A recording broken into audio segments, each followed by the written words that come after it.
I'll fight my battles. This is how I hear me look like.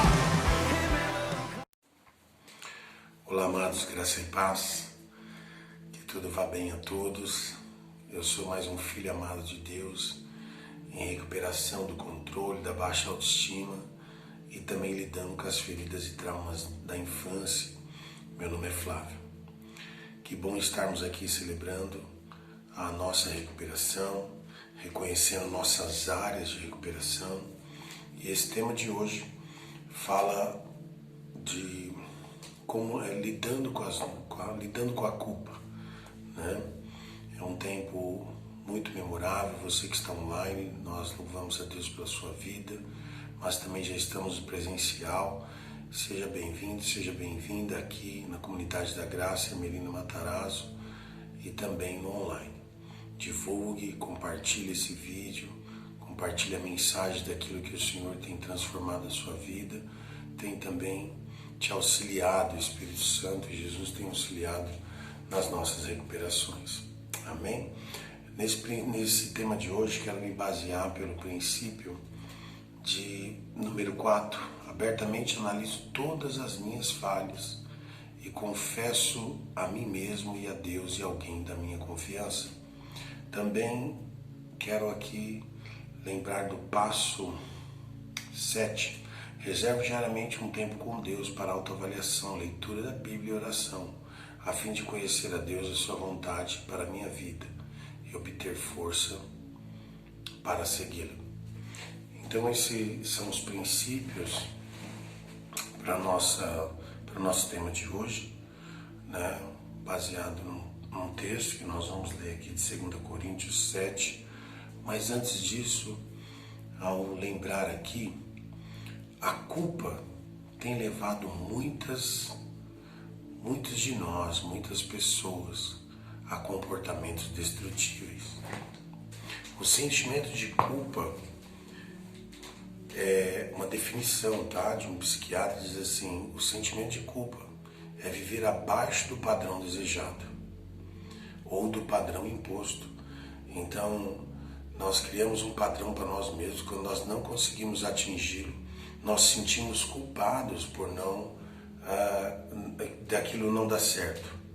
Olha onde começa a culpa. Ou pelo um padrão que nós mesmos estabelecemos, ou pelo um padrão imposto, às vezes pela sociedade, né, pelas questões até religiosas.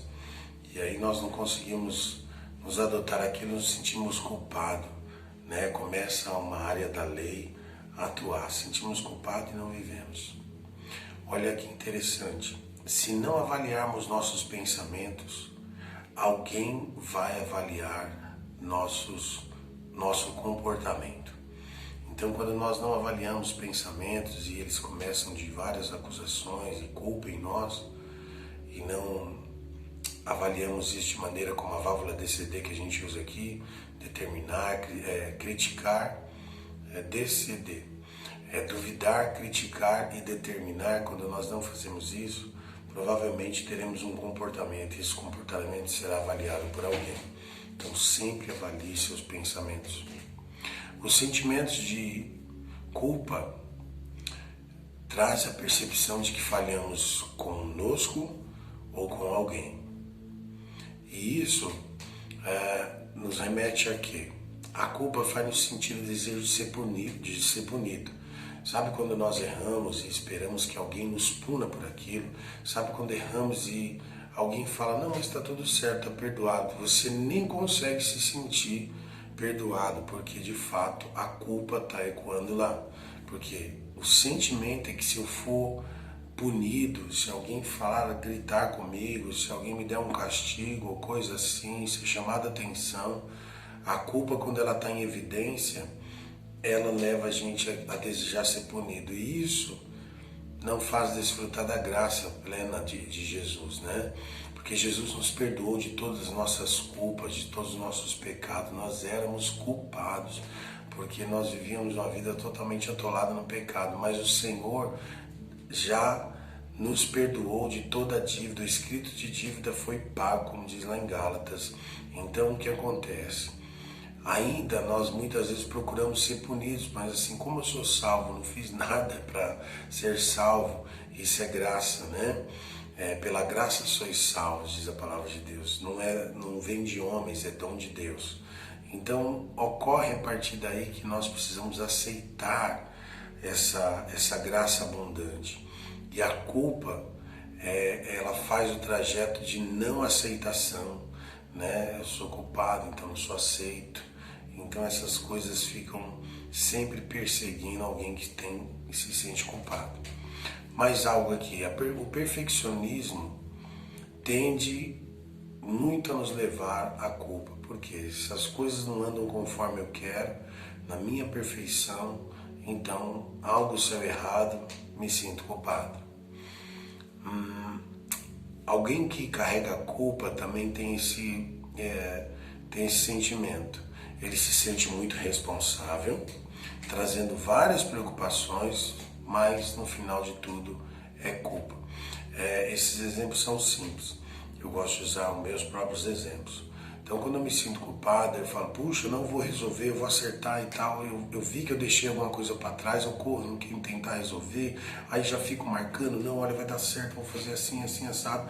Mas eu sei que por algum motivo eu permiti algum erro, então saiu fora do meu padrão, eu sinto-me culpado e começo a querer corrigir, né? Então, essa é uma das questões também da culpa. Qual seria a causa da culpa? Ela é um delírio de grandeza. Pessoas que querem ser muito óbvias não, muito aparentes, pessoas que querem aparecer de alguma maneira. Elas têm algo dentro delas que ecoa como culpa, então ela leva a esse sentimento de grandeza, sempre está se elevando. A vaidade é a válvula motriz da culpa, ou seja, o que é uma válvula motriz? Força que impulsiona. Então a força que impulsiona a culpa é a vaidade. Meu Deus do céu, isso são psiquiatras, eu não sei traduzir o nome deles aqui, mas estou avaliando aqui pelo aquilo que estudei aqui, juntamente a um vídeo que leva a nós essa reflexão. A culpa nos traz a sensação de sempre agir como um super-humano, não aceitando a nossa própria humanidade normal, que é falha. A falta de aceitação por ter sempre que acertar. A culpa pretende nos fazer deixar a nós mesmos por não ser a pessoa idealizada, da forma que idealizei. Então, ela pretende fazer-nos deixar a nós mesmos, ficar nos culpando, ficar nos impulsionando sempre para baixo, sempre distante. A culpa me leva para ser sempre algo mais daquilo que eu não sou. Quais são os comportamentos que tem por levar culpa em mim? Isso é interessante. Vamos pensar aqui, ó. Primeiro, ofensa e defesa. Sempre tem uma justificativa. Segundo, evita contato visual, olhar olho no olho. A pessoa fala, sempre está olhando assim e tal, ela não olha no olho, ela está olhando para os lados, sempre seguindo para lá e para cá. Isso é um sintoma, um comportamento de quem carrega a culpa. Insiste em conversar, quer se autoafirmar. Tem que conversar, tem que explicar, tem que isso, aquilo, tem que procurar ir atrás para justificar ou dizer alguma coisa, vai elevar a conversa, vai inventar um pouquinho de algo para tentar consertar e deixar a coisa numa situação bem confortável. Outro aqui, redes sociais. Tenta começar a viver interessado por aquilo que as pessoas postam, isso aqui, ele faz comentário e tal. Cuidado com isso. Redes sociais também afirmam uma culpa em nós. Começa a ser participativo, fazer comentários nesses lugares que às vezes não é muito válido. Mentiras, ansiedades ao extremo, tudo isso são comportamentos de pessoas que carregam culpa. Então, podemos nos avaliar aqui. Fez muito sentido algumas coisas para mim.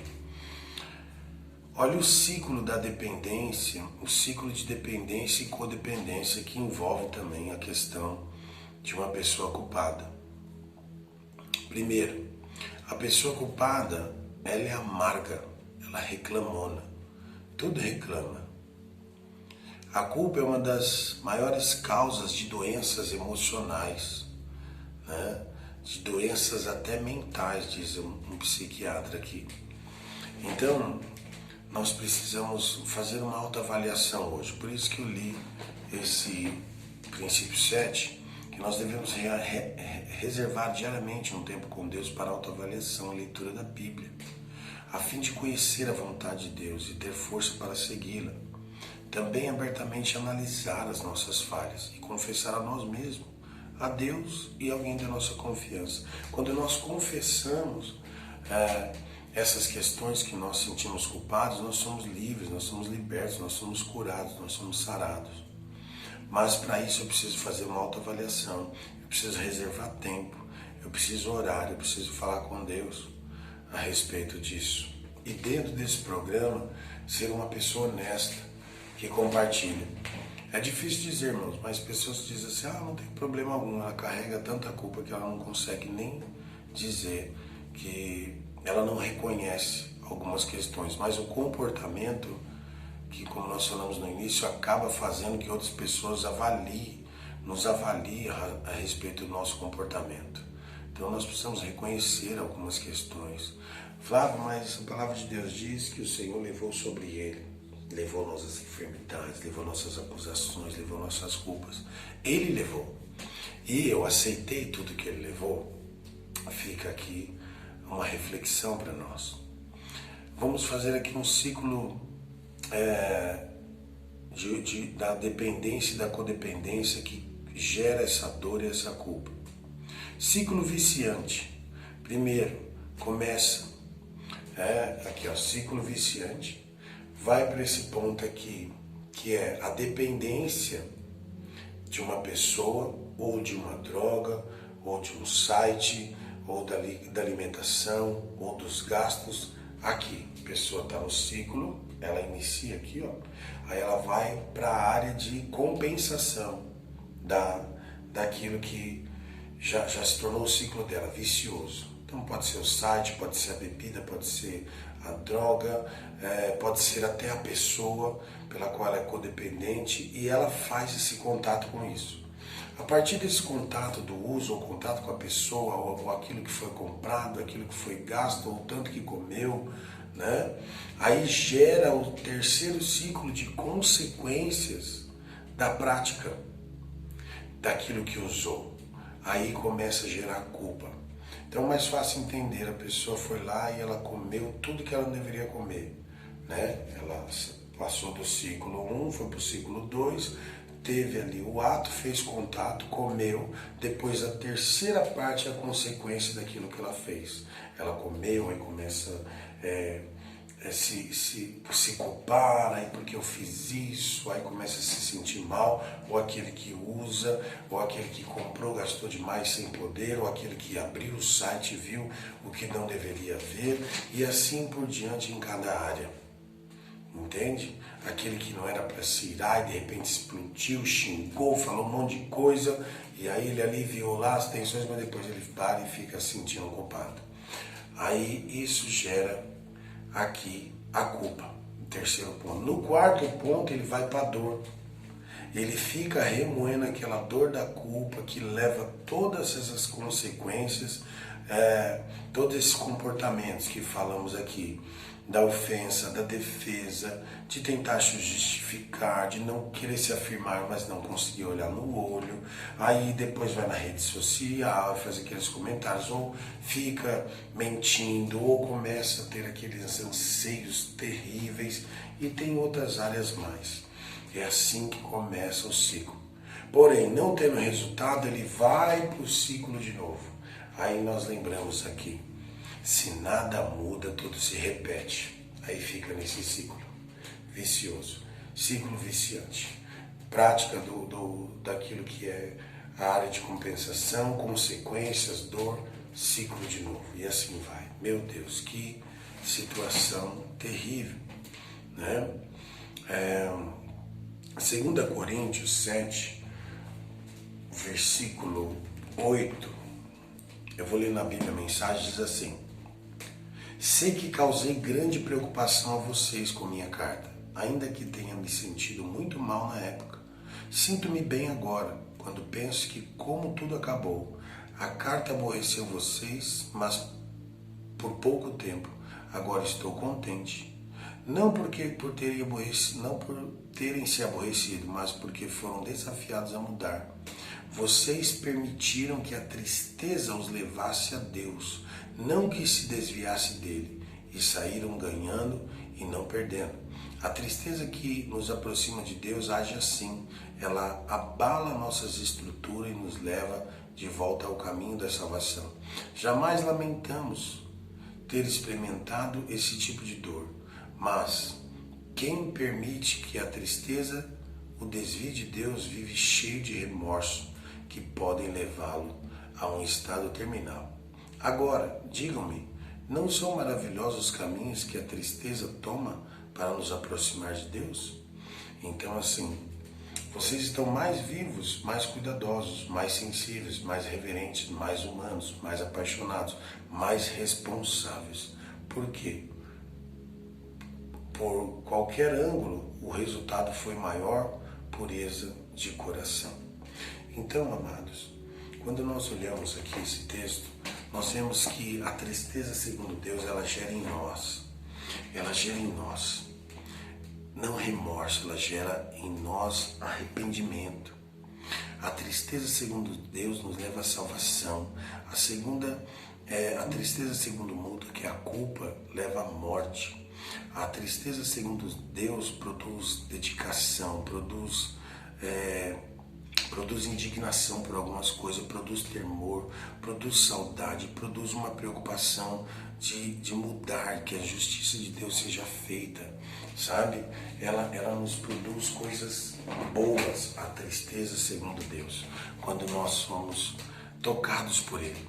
Mas quando a culpa toma esses lugares, nós somos levados à morte, nós somos implicados. A tristeza,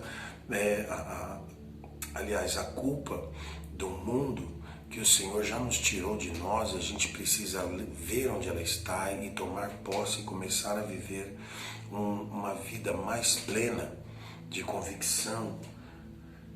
Nós vamos ver que o Senhor nos faz ver onde estão as coisas, nos leva até lá, podemos mexer até lá com autoridade, com o nome de Jesus e retirar essas culpas, retirar essas marcas, falar delas, tirar para fora. O filho pródigo, ele viu que ele tinha pecado contra os céus e contra ti. Ele fala: pequei contra os céus e contra ti. Na casa do meu pai, até os empregados comem melhor. Então, assim, ele, olhando para um outro contexto, há muitas coisas revelatórias nesse texto, mas assim, lá ele viu que ele foi gastar tudo que ele tinha, mas depois, quando ele se arrependeu, teve uma tristeza nele que fez ele voltar para a sua casa. Então, o que nos tem feito voltar às práticas corretas diante do Pai, né? A tristeza, segundo Deus, nos aproxima dele, como diz em Romanos 8, não há mais condenação para aqueles que estão em Cristo Jesus. Mas a culpa leva-nos a distanciar de Deus e das pessoas. Aquela prostituta, quando Deus estava escrevendo, Jesus estava escrevendo na areia, e ali representado o Pai e o filho mais velho, Jesus, ele estava lá olhando para aquela mulher e diz a ela: vá, não há condenação sobre você, vá, não tem aqui você encontra os seus acusadores aqui. Não tinha ninguém, porque o Senhor ali a amou, a perdoou. Então, a tristeza nos leva a nos arrepender. A tristeza, segundo Deus, nos leva a nos arrepender. Ela nos fortalece, ela nos coloca para cima, ela não nos traz vitimização, acusação. A culpa traz vitimização. A culpa nos afasta de Deus, a culpa nos afasta das pessoas, a culpa nos leva a compulsões. Vejam esses sinais, cuidado com isso. Se há culpa ainda ecoando em nós, ela leva a gente a viver de uma maneira indigna, de uma maneira irresponsável, né? Mas a tristeza, segundo Deus, nos aproxima dele, nos faz olhar essa graça, nos faz desfrutar desse amor, né? E perceber o cuidado dele para conosco. Judas, quando ele se sentiu culpado, como que ele não se sentiu triste, ele ficou culpado. O que ele fez? Ele se matou. Pedro, ao negar Jesus, depois quando ele se entristeceu, ele reconheceu e assim pediu perdão e foi perdoado. Aonde abundou o pecado, superabundou a graça de Deus. Então precisamos se apegar à verdade, meditar na palavra, começar a buscar essa provisão do céu. Quem tem um sentimento de culpa acaba acusando sempre o outro. Ele não assume responsabilidades. Nós vamos errar, mas nós precisamos assumir nossas responsabilidades. Haverá se algum momento nós vamos ter erros, mas nós precisamos assumir nossos erros. Aquela mulher prostituta, ela foi pega em um ato de erro, de adultério, mas ali ela reconheceu e assim foi. Ana, né, talvez você lembre do texto, não me lembro a referência, agora está lá em 1º ou 2 Samuel, mas assim, aquela mulher tinha tudo para se sentir culpada. Não, ela trouxe o problema para si, ela entregou para Deus e aquilo não permitiu que ela carregasse uma culpa por não poder ter os filhos ou isso, aquilo. Ela foi levando aquilo para o Senhor, né? Até quando o profeta foi e falou, nossa, mulher já está bêbada logo cedo, e ela estava ali chorando em prantos, buscando ao Senhor para entregar a ele, e ainda foi julgada. Ela mesmo assim, ela não trouxe culpa a ela entregou ao Senhor. Então, quando o problema é nosso, muito melhor, é mais fácil de resolvermos. E quando nós reconhecemos esse problema, entregamos aquele que pode nos ajudar a mudar as coisas, como diz aqui, abertamente analiso todas as minhas falhas e confesso a mim mesmo e a Deus, aí a coisa muda. Então, nós estamos aqui, não carregue mais um sentimento de culpa. A culpa nos consome, suga nossas forças, nos paralisa e nos faz deixar de viver intensamente. Eu quero finalizar aqui porque há muito mais a ser dito, mas aqui nós temos pouco tempo. A pergunta para a sala: qual é o sentimento de culpa que tem consumido e que tem desconfigurado a sua vida? Compartilhe na sala, porque a culpa desconfigura a gente, a culpa nos consome. Então compartilhe na sala, tenha você uma partilha excepcional em nome de Jesus. Tenha um tempo maravilhoso, aí profundo. Tire essa culpa, tire essa carga e entreguemos uns aos outros e o Senhor assim nos traz alívio. Em nome de Jesus. Até já.